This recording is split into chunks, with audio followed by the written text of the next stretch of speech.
तो hey guys, कैसे आप सब। मैंने देखी कांतारा चैप्टर 2 और उससे पहले मैंने देखी थी कांतारा चैप्टर 1, वो भी एक ही सीटिंग में। तो yes, let's talk about it. तो भाई मैं जेन्युइनली जेन्युइनली बताऊं, best, like literally one of the best वो मूवी निकली है मेरे लिए टर्न आउट करके। क्योंकि मैंने एक चीज देखी है इंटरनेट पे, इसको लेकर एक चीज चल रही है कि रिलीजन को अपनाने वालों को हेट्रेड मिल रही है या एक्सेप्ट करने वालों को अनएजुकेटेड बोला जा रहा है। तो भाई एक चीज मैं बोलना चाहूंगा to all the core audience, हर किसी के लिए रिलीजन का मतलब, फेथ का मतलब बहुत अलग होता है। तो प्लीज प्लीज डोंट जज एनीवन, किसी को कोई हेट मत दो। और हाँ, इस वीडियो में जो भी मैं बातें कहूँगा, जो भी मेरे ओपिनियंस होंगे, वो मेरे अपने ओपिनियंस हैं। तो yes, we can agree to disagree, किसी को कोई हेट नहीं है।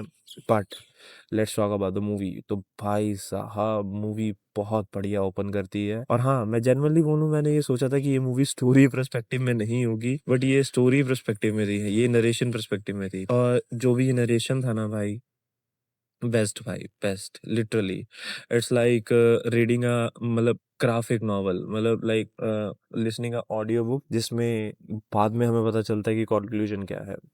तो मैं मूवी के विजुअल्स की बात करूं, मूवी के विजुअल पार्ट 1 से थोड़े से एक दो पॉइंट्स पे थोड़े से डिम आउट थे, बट भाई जो रिप्रेजेंटेशन थी देवास की या एंटिटीज की, बहुत बेटर थी, बहुत बहुत ज्यादा बेटर थी। और ऋषभ सर ने लिटरली इस बार जान फूंक दी है स्टोरी में। तो यस, मूवी की स्टोरी स्टार्ट होती है। पहले उससे पहले रोल द इंट्रो कर लेते हैं। तो रोल द इंट्रो दीपक भाई।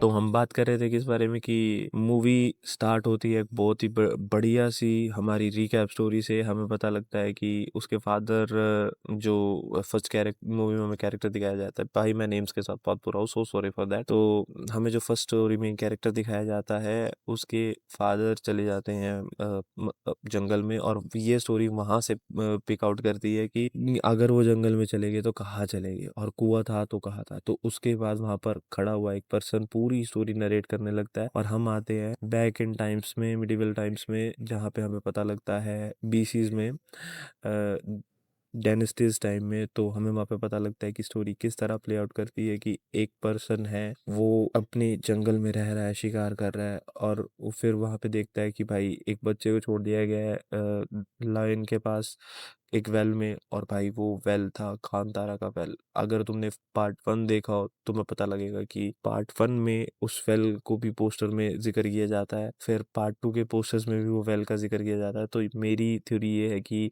ये वेल का बहुत बड़ा सिग्निफिकेंस होगा कांतारा के बाकी पार्ट्स में भी। और मैं जनरली बोलूँ तो मैं बिना किसी स्पॉइलर के तो बात कर नहीं सकता, क्योंकि भाई ये स्पॉइलर फिल्ड रिव्यू है। तो भाई जनरली बोलूँ, जो हमारे देवता हैं, पंजोरली देवता, ये उनके जो इसमें डिपिक्शन की गई बहुत खतरनाक थी भाई, लिटरली देखने में बहुत प्यारी लग रही थी। फिर उसके बाद हमारे गुलिका देवता हैं, उनके सभी अवतारों का इसमें डिपिक्शन था।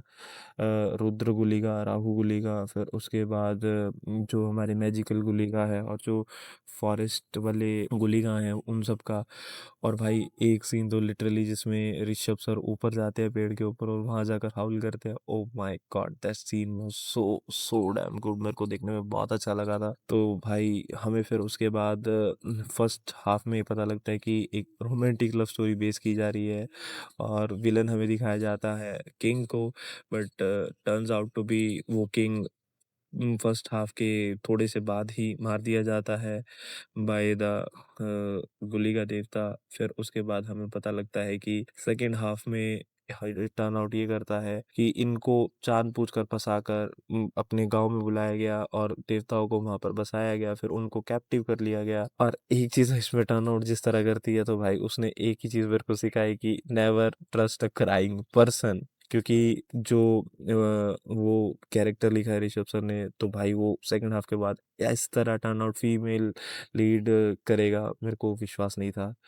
और मैं जेन्युइनली बोल रहा हूँ, जब मैंने देखी वो चीज़, भाई साहब दैट वाज बोन चिलिंग। और फिर सेकंड हाफ का जो फाइनल एक्ट था, उसमें हमें देखने को मिला था कि एक सीन था जिसमें गुलिका महाराज कहते हैं कि मेरी बहन आकर तुम्हें मारेगी, जब वो कन्या अपने ग्रैंडफादर की सोल वाली बॉडी के आगे आकर कहती है कि मैं कन्या हूँ, तुम मुझे मार नहीं सकते। भाई साहब दैट चंडी माता डिपिक्शन, ऋषभ सर लिटरली इतनी डिटेल में घुस गए थे एक्टिंग के, कि उन्होंने ब्रेथ मास्टरिंग भी की थी।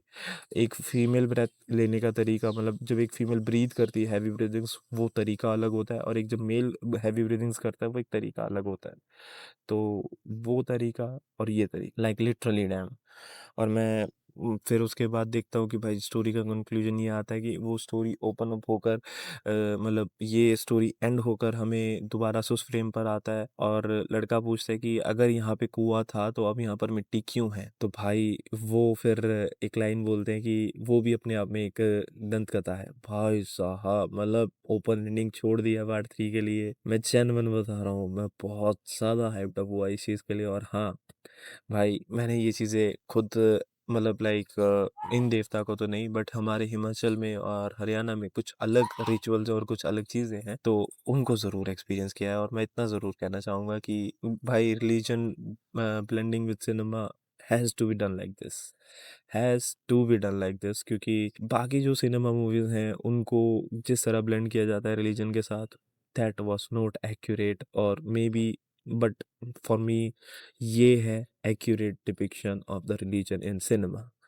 तो यस, मैं ओवरऑल बोलूँगा कि कांतारा चैप्टर 1 मेरे लिए बहुत बहुत प्रीशियस मूवी बनी।